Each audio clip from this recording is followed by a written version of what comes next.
नमस्कार विद्यार्थियों, आपके अपने YouTube चैनल आरपी कटारिया पर आपका हार्दिक अभिनंदन एवं स्वागत। आज हम इस वीडियो में बात करेंगे जो आपकी एक चैप्टर एक प्रश्नावली 8.1 रनिंग में था। इसके 2 वीडियोज है वो हम बना चुके हैं। प्रश्न संख्या 1 से 4 का वीडियो बन गया, फिर 5 से 8 का। बाकी शेष जितने भी क्वेश्चंस बचे हैं वो इस वीडियो में सभी कंप्लीट हो जाएंगे। इस में सबसे पहले हम बात करते हैं क्वेश्चन नंबर 9। प्रश्न को एक बार अच्छे से समझ लें। त्रिभुज ABC में जिसका कोण B समकोण है, कि एक त्रिभुज ABC है और 90 डिग्री का जो कोण है वहाँ पर कौन सा बिंदु है B समकोण है। इसका मतलब 90 डिग्री वाला कोण है वो B है। यदि tan A बराबर 1/√3, tan A का मान दे रखा है। यहाँ पर ये जो A है ये एंगल है और न्यून कोण है, वो कैसा कोण है? न्यून कोण। तो निम्नलिखित के मान ज्ञात कीजिए। पॉइंट नंबर 1 और 2 में जो दिया गया है इसकी वैल्यू अपने को ज्ञात करनी है, लेकिन इससे पहले जैसे इसका सॉल्यूशन हम प्राप्त करें उसके लिए आप एक बार एक समकोण त्रिभुज बनाएंगे। समकोण त्रिभुज में ध्यान ये देना है कि उसका जब हम नामकरण करते हैं, उसका नाम जब हम लिखते हैं तो पहले प्रश्न को पढ़ करके ये चेक कर लेना कि कहीं पे अपने को समकोण बताया गया है क्या, कि कौन से बिंदु को समकोण बताया। तो इसमें बता रहा है B समकोण है, तो जहाँ 90 डिग्री है वो B है। अब ये देख लो कि जिसका मान आपको दिया गया है वहाँ देखो कि एंगल कौन सा है। जैसे tan दे रखा है त्रिकोणमितीय अनुपात, और इसमें एंगल कौन सा है A। तो जो एंगल आपको यहाँ दे रखा है उसको आप यहाँ लिख लो। अब देखिए त्रिभुज ABC, इसमें A हमने लिख दिया, B लिख दिया, कौन बच गया? C बच गया, यहाँ लिखो C। त्रिकोणमिति में ये जो ABC हम लिख रहे हैं ये अपनी इच्छा के अनुसार नहीं लिखे जाएंगे, प्रश्न के अकॉर्डिंग अपने को काम करना होगा। अब देखिए आगे दिया गया अपने को tan A बराबर 1/√3, तो यहाँ पर लिखेंगे tan A बराबर 1/√3। थोड़ा सा इसको मैं नीचे लिख देता हूँ। अपने को दिया क्या गया है? tan A बराबर 1/√3। tan का फॉर्मूला क्या होता है? भुजाओं के आधार पे tan का सूत्र होता है लंब बटे आधार। तो यहाँ से हमें ये समझना है कि लंब के सामने कितना लिखा हुआ? 1। तो ये जो लंब है यहाँ आप 1 लिख दो। आधार के सामने √3 है, तो यहाँ अपन ये आधार है अपना, ये √3 हो गया। अब अपन देख रहे हैं कि इस समकोण त्रिभुज में हमारे पास में कर्ण नहीं है। क्या नहीं है? कर्ण। और कर्ण का मान हम कहाँ से प्राप्त करेंगे? पाइथागोरस प्रमेय का प्रयोग करके। पाइथागोरस प्रमेय से, ठीक है। पाइथागोरस प्रमेय का फॉर्मूला क्या होता है? कर्ण स्क्वायर बराबर लंब स्क्वायर प्लस आधार स्क्वायर। कर्ण तो हम ज्ञात करना चाहते हैं, तो इसका नाम लिख दो AC या C, जो भी लिखना चाहो, AC स्क्वायर। लंब का स्क्वायर, लंब 1 है तो 1 का स्क्वायर कर दो। आधार √3 है तो √3 का स्क्वायर कर देंगे। 1 का स्क्वायर 1 ही होता है। जब इसका स्क्वायर करेंगे तो ये स्क्वायर इस रूट को हटा देगा, तो √3 का स्क्वायर करने के बाद में कितना आएगा? 3। कैसे आ गया? ये जो रूट है वो रूट इस स्क्वायर को एक दूसरे को ये हटा देते हैं, तो ये बन गया 4। ये 4 किसका मान चल रहा है? AC स्क्वायर का। लेकिन हमें AC स्क्वायर नहीं चाहिए, हमें तो किसका मान चाहिए? AC का। तो AC के लिए आपको इधर वर्ग हटा दिया तो इधर वर्गमूल करना पड़ेगा सामने वाली संख्या का, तो ये उत्तर आ गया 2। AC का मान हमारे पास में 2 है। प्रश्न में उसने ये कहा है कि आप पॉइंट नंबर 1 और 2 में जो अपने को पद दे रखे हैं उनका मान निकालो। लेकिन पहले ये समझो कि इसको तो अपन हल कर देंगे, लेकिन पहले देखो कहीं ना कहीं साइन A आ रहा है, साइन C भी आ रहा है।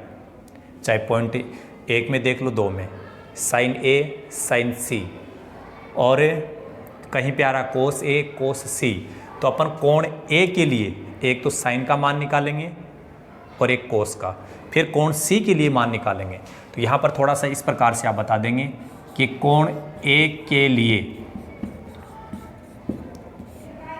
कोण ए के लिए इसमें लंब कौन सा होगा, कोण ए यहाँ है, ये है एंगल ए, तो ए के सामने की जो भुजा है ये है, यही लंब है, लंब होता भी यही है, ये लंब है, ये आधार है।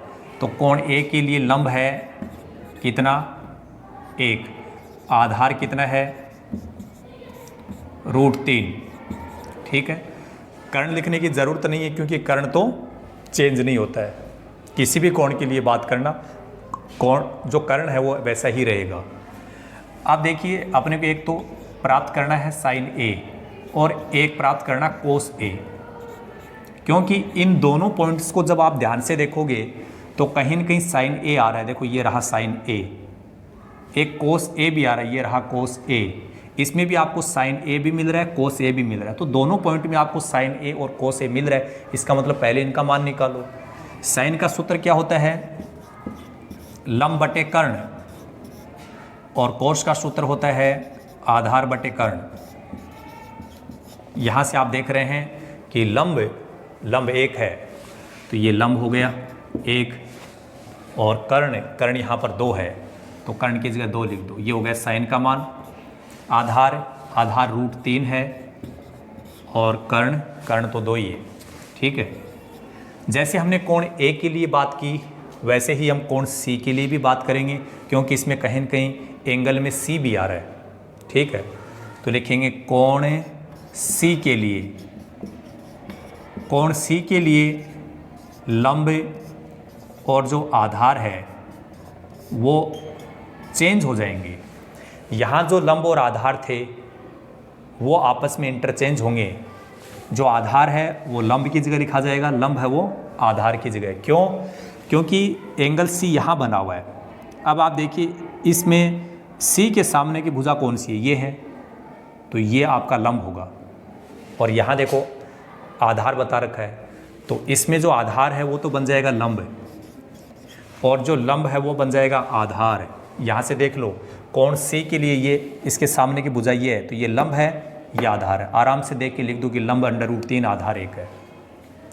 अपने को प्राप्त क्या करना है, एक तो साइन सी और एक कोस सी।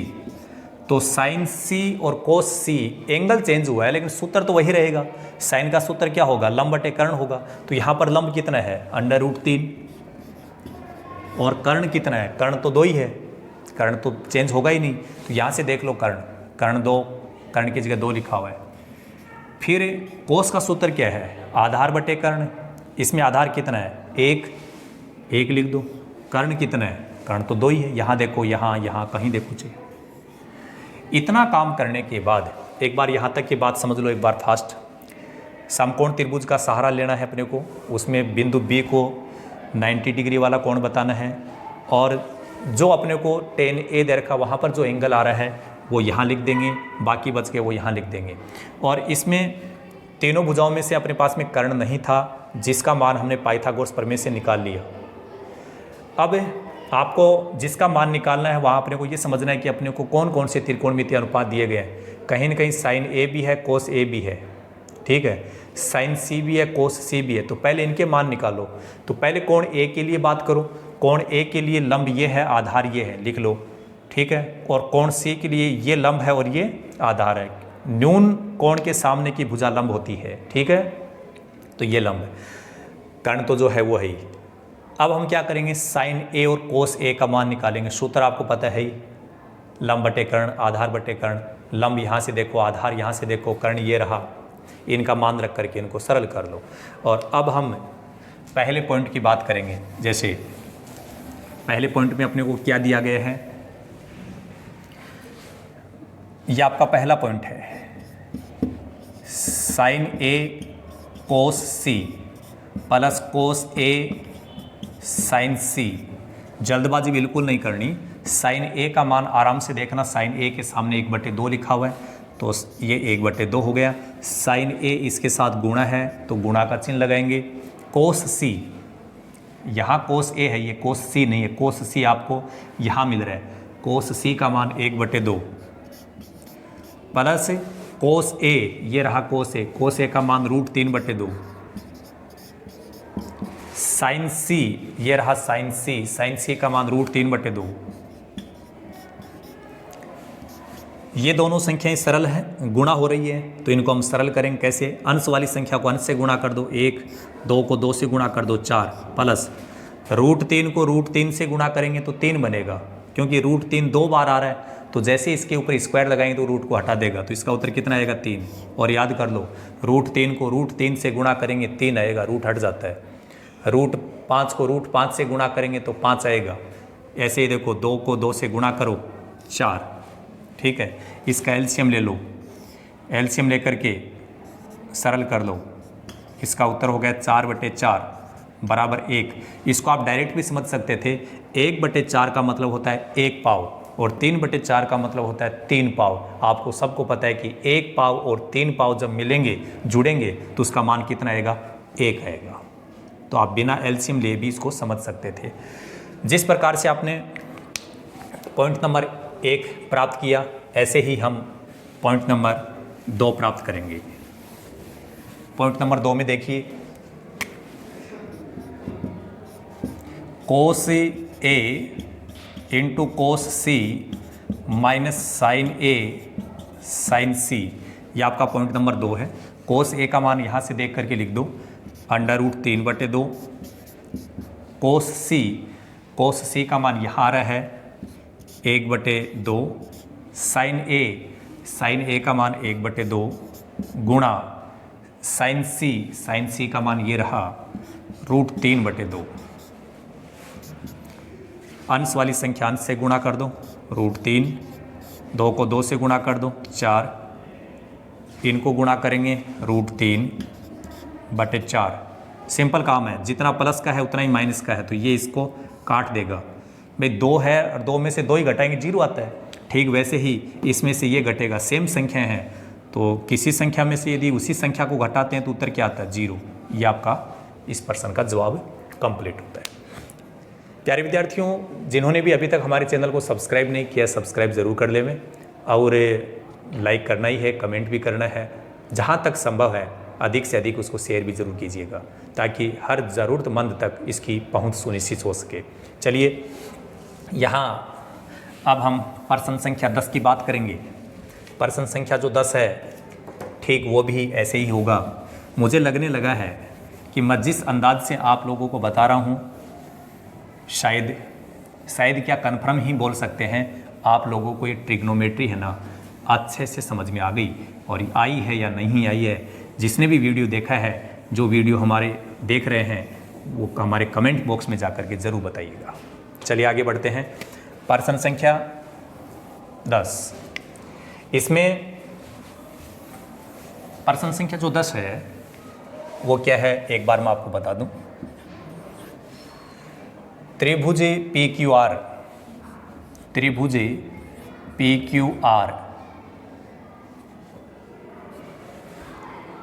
में जिसका कोण Q समकोण है, जिसका कोण Q समकोण है, PR plus QR, PR plus QR बराबर 25 सेंटीमीटर और PQ बराबर 5 सेंटीमीटर है, तो sin P cos P और tan P का मान ज्ञात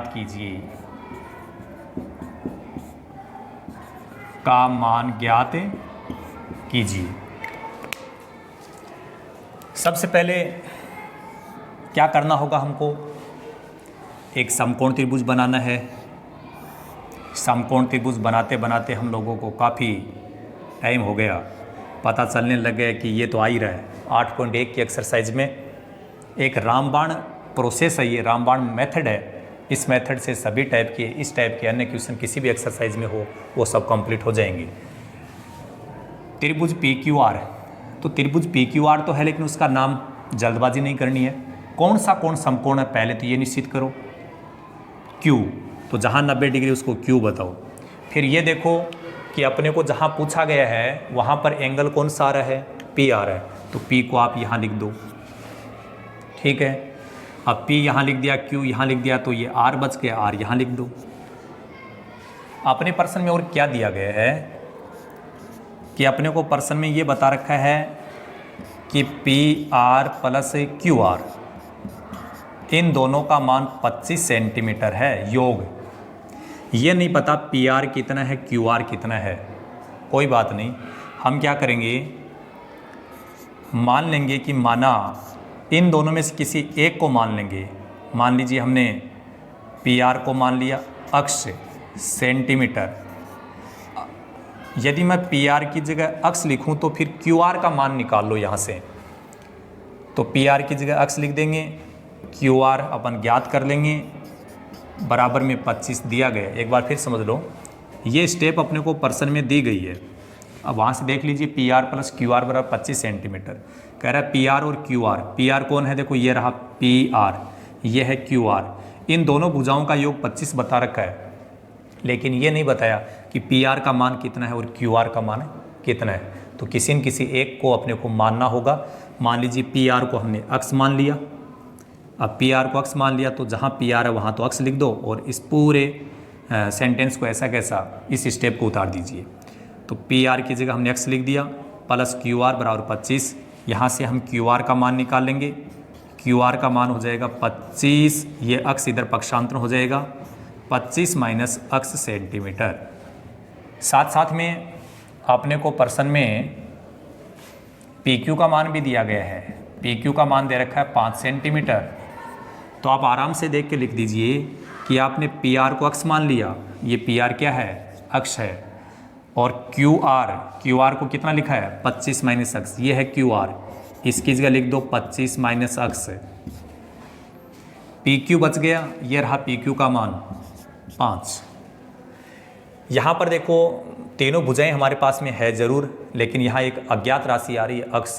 पहले हमें इस अज्ञात राशि का मान निकालना होगा। समकोण त्रिभुज है और भुजाओं की बात हो रही है तो हम पाइथागोरस प्रमेय का प्रयोग करेंगे। किसका प्रयोग करेंगे भाई, पाइथागोरस प्रमेय का। चलिए पाइथागोरस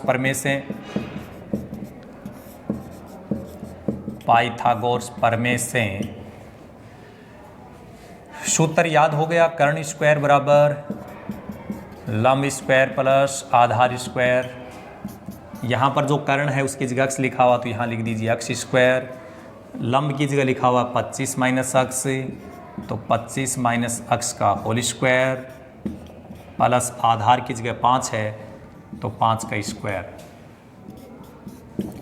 अक्ष स्क्वायर बराबर यहाँ a माइनस बी बोल के देखना है, a माइनस बी का होल स्क्वायर। और a माइनस बी का होल स्क्वायर क्या होता है सब जानते होंगे, जो नहीं जानते वो जान लें, बिना जाने कुछ नहीं होने वाला। ये सूत्र हम लोगों को याद करने होंगे। a माइनस बी का होल स्क्वायर बराबर क्या होगा, a square minus 2ab plus B square. देखिए यहाँ देखिए a स्क्वायर का मतलब 25 का स्क्वायर कर दो 625 माइनस का 2ab, 2a का मतलब 25 गुणा b का मतलब अक्ष प्लस b स्क्वायर का मतलब अक्ष का स्क्वायर, ये अक्ष स्क्वायर। आगे ये 5 का वर्ग करेंगे 25। मान हम निकालना चाहते हैं अक्ष का, तो हम क्या करेंगे, अक्ष के जितने भी पद हैं उनको बाईं पक्ष में लेके आ जाएंगे। इधर देखो ये अक्ष स्क्वायर पहले से था, एक बार इसको थोड़ा सरल करो, 2 को 25 से गुणा करेंगे 50 अक्ष बनेगा, लेकिन ये माइनस का है। इसको अपन जब इधर लेके आएंगे तो वो किसका हो जाएगा, प्लस का 50 अक्ष। इधर ये अक्ष स्क्वायर प्लस का है, इधर आएगा तो किसका हो जाएगा, माइनस का। हमने क्या किया, इधर जो अक्ष वाले पद थे, एक तो ये है अक्ष का पद, 2 को 25 से गुणा करके 50 अक्ष, इसका इधर पक्षांतरण कर दिया, प्लस बना दिया। ये प्लस का था, इसको माइनस बना दिया। ये 625 प्लस के हैं, ये 25 भी प्लस के हैं, दोनों जुड़ जाएंगे, ये हो जाएंगे 650। अक्ष स्क्वायर प्लस का, अक्ष स्क्वायर माइनस का कटेगा और यहाँ बच गया 50 अक्ष। अब हम मान निकालेंगे अक्ष का, अक्ष का मान निकालेंगे तो ये क्या होगा, 650 बटे 50। यहाँ गुणा में जो 50 आ रहा है वो भाग में आ जाएगा, 0 से 0 कट गया, 5 का भाग लगा देंगे 65 में, कितना आ जाएगा 13। अक्स का मान 13 आ गया।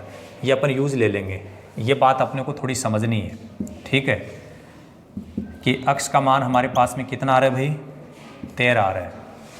अपने को क्या क्या पूछा गया है, साइन पी, कोस पी, टेन पी। तो यहाँ पर एक बार साइन पी लिख दो, इधर थोड़ी सी स्पेस की कमी है, यहाँ पर अपने को काम चलाना ताकि मुझे मिटाना नहीं पड़े। कोस पी और ten P, sine cos ten coat जो भी हैं उनके सूत्र याद कर लो। सूत्र मैंने आपको लाल बट्टा कक्का के अनुसार इस वीडियो का जो स्टार्ट का, इस चैप्टर के लिए जो हमने स्टार्ट में वीडियो बनाया था बेसिक कंसेप्ट के बारे में, वहाँ पर मैंने आपको बताया था। साइन पी, इसका सूत्र लंब बटे कर्ण, कोस का सूत्र आधार बटे कर्ण, और इसका होता है टेन का लंब बटे आधार। यहाँ डायग्राम में देखिए कि लंब जो है वो कितना आ रहा है, 25 माइनस अक्स। तो लंब की जगह लिख दो 25 माइनस अक्स, ठीक है, बटे कर्ण, कर्ण कितना है, अक्ष। अक्ष का मान हमारे पास में कितना आ गया, 13। तो यहाँ 13 रख दो अक्ष की जगह। 25 में से इसको चलो साइन को अपन बाद में, कोस को बाद में कर लेंगे। 25 माइनस अक्ष का मान 13, 13 बटे 13, 25 में से 13 घटाएंगे 12, 12 बटे 13, ये हो गया साइन का मान। ऐसे ही कोस पी का मान निकालेंगे, सूत्र होता है आधार बटे कर्ण। तो इसमें आधार कितना है, 5, क्योंकि हम एंगल पी की बात कर रहे हैं, तो ये कोण पी यहाँ बना हुआ है, तो इसके लिए लंब यही होगा, आधार यही होगा, कन्फ्यूज होने की आवश्यकता नहीं है।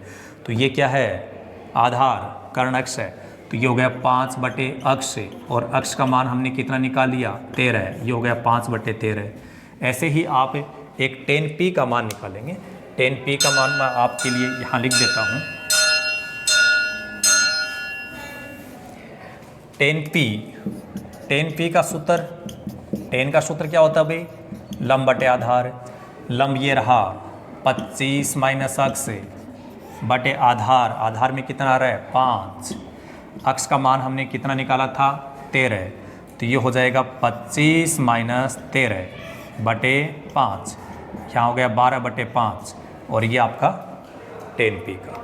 इस प्रकार से हम साइन कोस टेन जो भी है उनका मान निकालेंगे।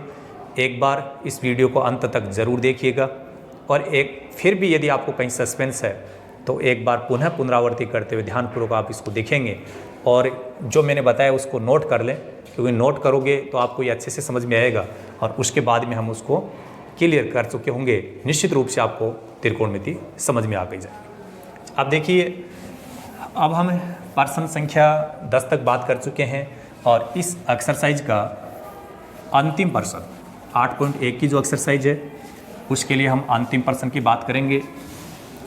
अंतिम जो प्रश्न है वो बोर्ड जो एग्ज़ाम है उसके लिए तो इम्पोर्टेंट नहीं कह सकता मैं, लेकिन नॉलेज की दृष्टि से हम लोगों को पढ़ना ही होगा।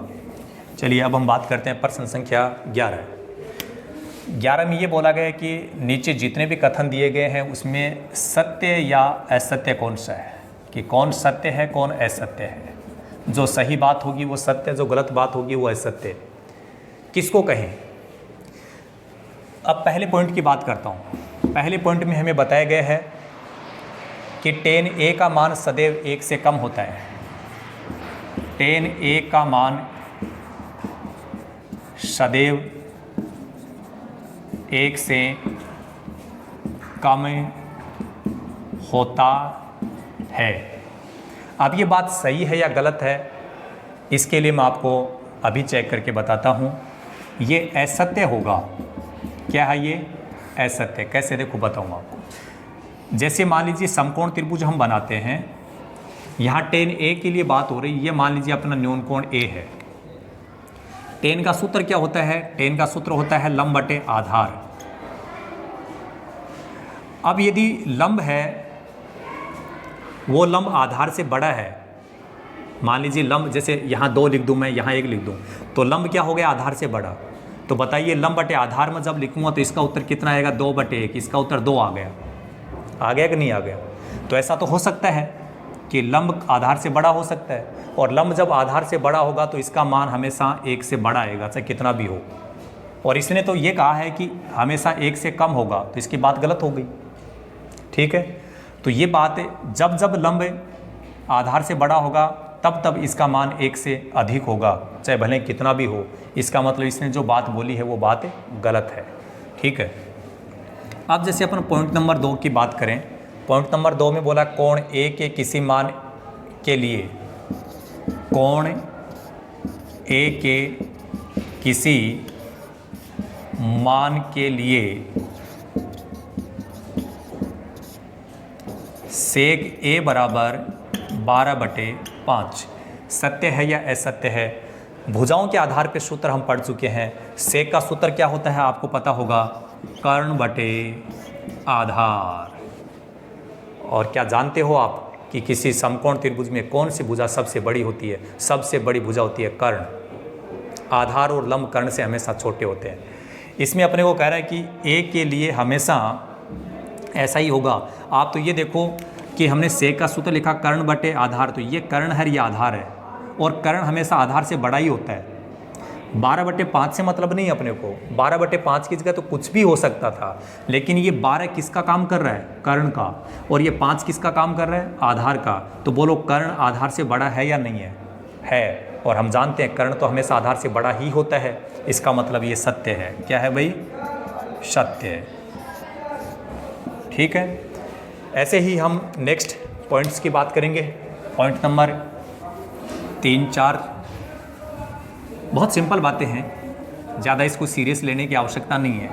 यदि आराम से इसको समझोगे तो बिल्कुल आराम से आपको ये बात क्लियर हो जाएगी। देखिए, पॉइंट नंबर 3 में बोला गया है कि कोस ए, कोण ए के कोसेकेंट के लिए प्रयुक्त संक्षिप्त रूप है। संक्षिप्त रूप है। ये कह रहा है कि जो कोस ए है ना, वो कोण ए के लिए इसका छोटा रूप है, छोटा नाम है। ठीक है, अब ये बात सही है या गलत है, इसकी बात अपने विस्तार से नहीं कर पाए थे। आने वाली वीडियोज में हम जब भी टाइम मिलेगा हम बात करेंगे। शुरुआत में जो 6 त्रिकोणमितीय अनुपात आज जो हम काम में ले रहे हैं, साइन कोस, टेन कोस, सेक कोसेक जो हम लिख रहे हैं, जिनको हम यूज ले रहे हैं, उनको पहले इस नाम से न जान करके अलग नाम से जाना जाता था। साइन जो होता था वो ऐसे लिखा जाता था, लेकिन उपयोग की दृष्टि से इसमें हमें थोड़ी प्रॉब्लम आने लगी, तो उपयोगकर्ताओं ने, काम लेने वाले लोगों ने इसका संक्षिप्त रूप बना दिया और इसको लिखने लग गए साइन। ठीक है, ऐसे ही कोस, टेन, कोट, सेक, कोसेक सबके लिए होता है। तो ये कोसेकेंट जो है ना, इसका संक्षिप्त रूप होता है कोसेक। क्या होता है? कोसेक। लेकिन बुक वाले ने बोला है कि इसका संक्षिप्त रूप तो कोस ए है, तो बात तो गलत हो गई। इसका संक्षिप्त रूप कौन है? इसका संक्षिप्त रूप तो कोसेक है। तो इसका संक्षिप्त रूप ये है या नहीं है? नहीं है। नहीं है तो ये असत्य है। क्या है? असत्य। अब पॉइंट नंबर 4 देखो। पॉइंट नंबर 4 में है कि कोट ए, कोट और ए का गुणनफल होता है। कोट और ए का गुणनफल होता है। देखिए, यहां पर ये कोट लिखा हुआ, ये ए लिखा हुआ, ये ए क्या? एंगल है, और कोट क्या? त्रिकोणमितीय अनुपात। लेकिन बिना एंगल के, बिना कोण के इसका कोई अस्तित्व नहीं है। समझ रहे हो बात? जब एंगल ही इसके आगे नहीं लिखा जाएगा तो ये त्रिकोणमितीय अनुपात, जैसे मैं कोट है और कोट ही लिखूं, इसके आगे कोई भी एंगल नहीं लिखूं, तो ये त्रिकोणमितीय अनुपात नहीं कहा जाएगा। ये इंग्लिश का कोई वर्ड हो गया, कोट। समझ रहे हो बात? तो बिना कोण के किसी त्रिकोणमितीय अनुपात का अस्तित्व नहीं है, नंबर 1 बात। दूसरी बात, कोई भी त्रिकोणमितीय अनुपात में यदि कोण आ रहा है, कुछ भी आ रहा है, वो एंगल इसके साथ गुणा नहीं है। क्या नहीं है? गुणा नहीं है। कोई भी एंगल यहाँ लिखा हुआ है वो इसके साथ गुणा नहीं है, चाहे वो कोट, साइन, सेक कुछ भी हो। इसका मतलब ये जो बात बोल रहा है वो गलत है या सही है? आपको पता चल गया कि कोण है वो त्रिकोणमितीय अनुपात के साथ में कभी गुणा नहीं होता है, इसका अपना खुद का ही अस्तित्व होता है। एंगल तो कहीं लिखा जा सकता है, कोण ए कहीं लिखा जा सकता है, हम समझ जाएंगे कि ये क्या है, कोण ए है। यदि लेकिन मैं केवल कोट लिख दूं तो सोचने लग जाओगे कि यार ये क्या चीज़ है। कोई सोचेगा ये इंग्लिश का वर्ड है, कोई कहेगा यार त्रिकोणमितीय, कन्फ्यूजन हो गया। और जहाँ कन्फ्यूजन होता है वो सही बात नहीं होती, वो क्या होती है, असत्य। तो यहाँ ये असत्य होगा, क्या होगा, असत्य। पॉइंट नंबर 5, अंतिम पॉइंट, किसी भी कोण थीटा के लिए, किसी भी कोण थीटा के लिए साइन थीटा बराबर 4/3। क्या ये बात सही है? अभी पता चल जाएगा। साइन का सूत्र क्या होता है, लंब बटे कर्ण। या तो यहाँ ये 4 है, लंब का काम कर रहा है, ये कर्ण का काम। ये कह रहा है कि लंब है ना वो कर्ण से बड़ा होता है। मैं नहीं कह रहा हूँ, ये किताब के अकॉर्डिंग बात हो रही है। इसके अनुसार भाई ये लंब, यहाँ लंब लिखा मैंने, साइन का सूत्र क्या होता है, लंब बटे कर्ण। तो इसमें ये कहा गया है कि लंब है वो 4 है, कर्ण है 3। तो अपने को क्या पता चला कि लंब बड़ा है, किससे, कर्ण से। तो आप ही बताओ क्या लंब कर्ण से कभी बड़ा हो सकता है? कभी भी नहीं। कुंभकर्ण आराम से सबसे मस्त, वो सबसे बड़ा है। कर्ण जो है ना सबसे बड़ी भुजा होती है समकोण त्रिभुज में। तो कर्ण कभी भी लंब से छोटा नहीं हो सकता। और यहाँ पर कर्ण को लंब से छोटा बता रखा है, इसका मतलब ये बात सत्य नहीं है। क्या है, असत्य। इसी के साथ 8.1 की एक्सरसाइज कंप्लीट होती है। और नेक्स्ट वीडियो में हम आपके लिए 8.2 की एक्सरसाइज जो है उसके बेसिक कंसेप्ट और कुछ एग्जाम्पल्स के बारे में बात करेंगे। इस वीडियो में केवल इतना ही। So thank you so much, all the best, be positive always.